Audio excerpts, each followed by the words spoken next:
little Triumph Dolomite. Now the 1500. From what I remember, they didn't actually sell very well. They were a little outdated, I think. Typical British Leyland Triumph syndrome. It's just what they are. They were just old-fashioned.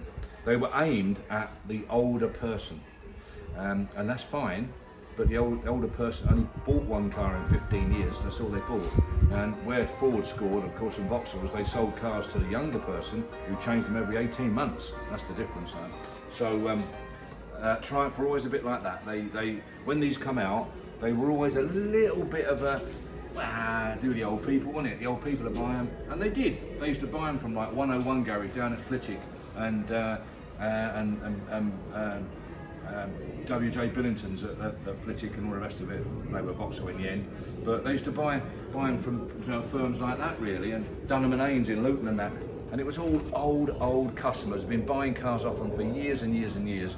So when these come out, it sort of fitted into them. They were lovely. A little bit of wood, nice bit of comfort. It's a Triumph, it's a bit of quality. It's not a Vauxhall, it's not a Ford. Don't really want that. I want a Triumph or a Rover. Bang, filled right in for them, didn't it? So we got them on the rebound from that. Part exchange with firms like Ethan Reach in Motors and stuff like Ethan Motors at Ethan Reach. They were and Leyland and what have you, and they'd take this sort of stuff in part exchange and I'd buy it from them. But I wouldn't buy very many, A, because there weren't many, you never had a chance to buy many, but the ones that you did buy were generally really nice, because again, it was old people, and he'd done like 12,000 miles in like 5 years and all that, so they were good cars, a lot of them, but they never really done it. They were not long, but they were like 5 years out of date, 10 years maybe when they come out.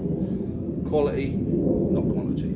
But I like the model itself. I like the car actually. I like not this car, I mean, it's all right. But I like this model of car. And this 1500 HL, I would say was what's a little bit on there, isn't it?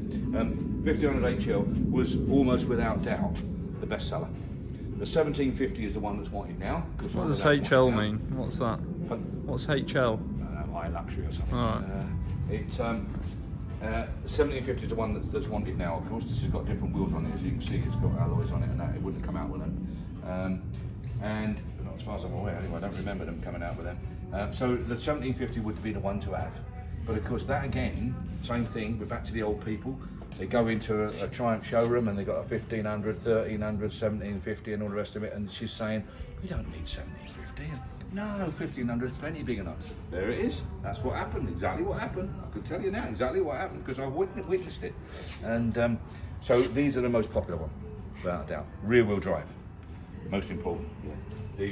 Some of the Triumphs, the 1300s and what have you, front-wheel drive, bad news. Not right at all. But rear-wheel drive, lovely to drive. Twin carbs on this one. Back to the HL thing, I would imagine. Solid old bus look. Just. I mean, you can imagine this car 18 months ago would have looked speckly like this, wouldn't it, all over? That's exactly what it looked like. Solid old car, full of speckles. That's why they painted it over. So this car would have looked just like them suspension legs 18 months ago. That's exactly what it looked like. So they've done a nice tidy job. Looks as though it's been Zybarted from you. Feels like it is Zybart. That's Zybart. That was an extra. They'll probably bunged up the holes, have they, or something in here where they Zybarted it through. No, they haven't. No, they haven't. No. They'd have put that on there as a little bit of sound deadening and what have you. But nice trim, nice black velour trim, as you can see. Head restraints. A little bit of quality, see? It's what the old people wanted. A little bit of quality like that. Wouldn't appeal to a bloke. You know, if he'd gone into a showroom and looked at that, and there's a Mark II Cortina 600E looking at it, sitting next to it, no chance, have you? But all right, okay. Again, much the same as the Stagway that we videoed earlier. It's a really good little starter classic. Lovely. Perfect. Good.